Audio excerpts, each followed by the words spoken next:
सभी ग्राम वासियों को, सभी मोहल्ले वालों से मेरा विनम्र निवेदन है कि भैया जागते सोते रहना, क्योंकि हमारे उत्तर प्रदेश जैसे विशाल और घनी आबादी वाले राज्य में, जहां हर शहर, कस्बा और गांव का अपना एक अलग रंग और रफ्तार है, वहीं अब एक नई किस्म की चोरियों ने न केवल पुलिस बल्कि आम जनता की भी नींदें उड़ा दी हैं। यह चोरियां कोई आम चोरी नहीं, बल्कि तकनीक की उड़ान से जुड़ी एक खतरनाक साजिश का हिस्सा है, जिसमें ड्रोन का इस्तेमाल कर चोरी की वारदातों को अंजाम दिया जा रहा है। दरअसल उत्तर प्रदेश के कई जिलों जैसे संभल, बरेली, मुरादाबाद, मेरठ, सहारनपुर और यहां तक कि लखनऊ तक में दर्जनों ऐसे मामले सामने आ चुके हैं, जहां चोर गिरोह अब जमीन पर चलने वाले पारंपरिक तरीकों को छोड़कर आसमान की राह पकड़ चुके हैं और ड्रोन के जरिए लोगों के घरों की छतों से ऐसी की कॉपर पाइप, मोबाइल, नकदी, जेवरात और यहां तक कि दुकान की कैश बॉक्स तक को दिन दहाड़े उड़ाया जा रहा है।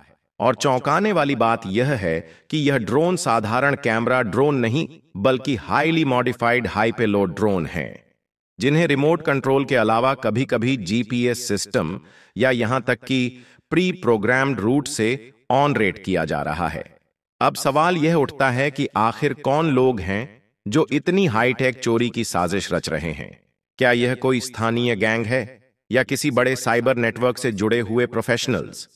पुलिस के इन्वेस्टिगेशन से यह सामने आया है कि इन चोरियों में शामिल लोग न केवल ड्रोन उड़ाने की तकनीक में माहिर हैं, बल्कि उन्होंने इन डिवाइसेस को इस कदर मॉडिफाई किया है कि यह रात के अंधेरे में बिना किसी साउंड के उड़ते हैं और इनके साथ अटैच किया गया मैकेनिकल क्लॉ, कैमरा और लाइव जीपीएस ट्रैकिंग सिस्टम इन्हें किसी भी टारगेट को बड़ी सफाई से निशाना बनाने में मदद करता है।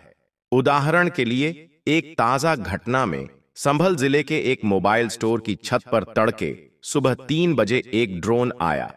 उसने छत का पल्ला उठाया, अंदर कैमरा उतारा और महज 2 मिनट में ड्रोन नीचे उतारकर कैश बॉक्स को लेकर उड़ गया। यह पूरी घटना सीसीटीवी कैमरे में रिकॉर्ड हुई, लेकिन चोरों की पहचान करना मुश्किल था, क्योंकि ड्रोन के साथ लगे कैमरे को भी जामिंग के खिलाफ प्रोटेक्ट किया गया था। अब यूपी पुलिस और एसटीएफ इन मामलों की जांच कर रही है। कई जगहों पर ड्रोन रडार और आरएफ जामिंग डिवाइसेस भी लगाए गए हैं।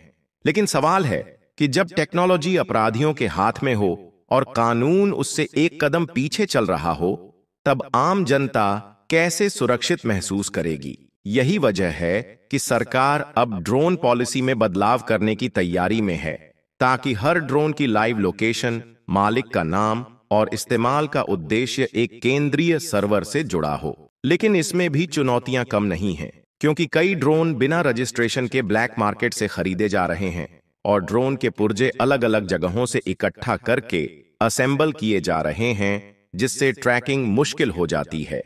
इन घटनाओं में सबसे बड़ा खतरा यह भी है कि अब चोर केवल चोरी तक सीमित नहीं है, बल्कि उन्होंने निगरानी के लिए भी ड्रोन का ही इस्तेमाल करना शुरू कर दिया है। यानी पहले वे ड्रोन से इलाके की रेकी करते हैं, लोगों के आने जाने का समय, सीसीटीवी कैमरों की लोकेशन और छत के रास्ते घर में एंट्री पॉइंट को स्कैन करते हैं और फिर ड्रोन के जरिए से ही चोरी को अंजाम देते हैं। यानी पूरी तैयारी के साथ टेक्नोलॉजी का दुरुपयोग।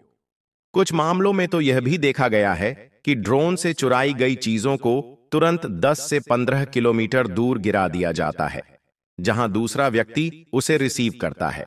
यानी एक पूरा नेटवर्क काम कर रहा है, जिसमें एक ऑपरेटर, एक रिसीवर और एक मॉनिटरिंग टीम शामिल होती है। इसके अलावा ड्रोन की स्पीड, उसकी ऊंचाई और नाइट विजन कैमरा जैसी खूबियों के चलते पुलिस के लिए इनका पीछा करना भी आसान नहीं होता।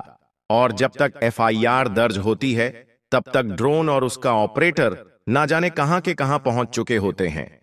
अब इस पूरे मामले में cyber cell, air traffic control और लोकल पुलिस को एक साथ मिलकर काम करना पड़ रहा है, क्योंकि ड्रोन उड़ाने के लिए एक निश्चित एयर स्पेस होता है और अगर कोई सीमा को क्रॉस करता है या नो फ्लाई जोन में ड्रोन भेजता है, तो यह एक गंभीर अपराध माना जाता है। परंतु चोरों को कानून का डर कहां? वे तो जीपीएस स्पूफिंग से लेकर ड्रोन आईडी मास्किंग तक सब कुछ कर रहे हैं।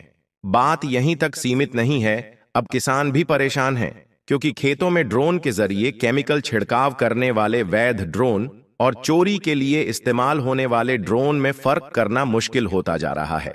और कुछ घटनाओं में तो बिजली के तार से टकराकर ड्रोन गिरने के बाद स्थानीय लोगों ने उसमें से चुराई गई चीजें बरामद की हैं, जिससे साफ है कि इन ड्रोन चोरों की संख्या और नेटवर्क दोनों ही तेजी से बढ़ रहे हैं।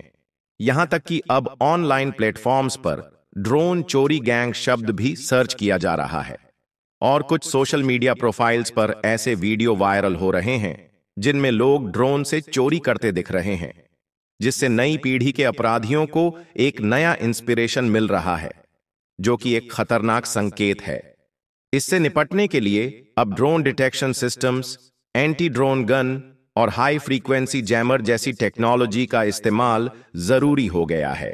और साथ ही आम जनता को भी जागरूक होना होगा कि अगर आसमान में कोई संदिग्ध ड्रोन दिखे या कोई ड्रोन आपके घर के पास ज्यादा समय तक मंडराए तो तुरंत पुलिस को सूचित करें। साथ ही अपने घर की छतों और खुले स्थानों पर कीमती सामान ना रखें। इसके अलावा दुकानों और घरों में ऊपर की ओर सीट भी लगाना अब एक नई जरूरत बन गया है, ताकि ऊपर से आने वाले खतरे को रिकॉर्ड किया जा सके। ड्रोन चोरी की घटनाएं यूपी तक ही सीमित नहीं है, बल्कि यह अब मध्य प्रदेश, राजस्थान और हरियाणा में भी फैल रही हैं, जिससे साफ है कि यह समस्या आने वाले समय में और गंभीर होगी। अब आप लोग कमेंट करके जरूर बताएं कि क्या आपके घर या आपके गांव में भी यह सब चीजें हो रही हैं। हमें कमेंट करके अपनी राय जरूर दें।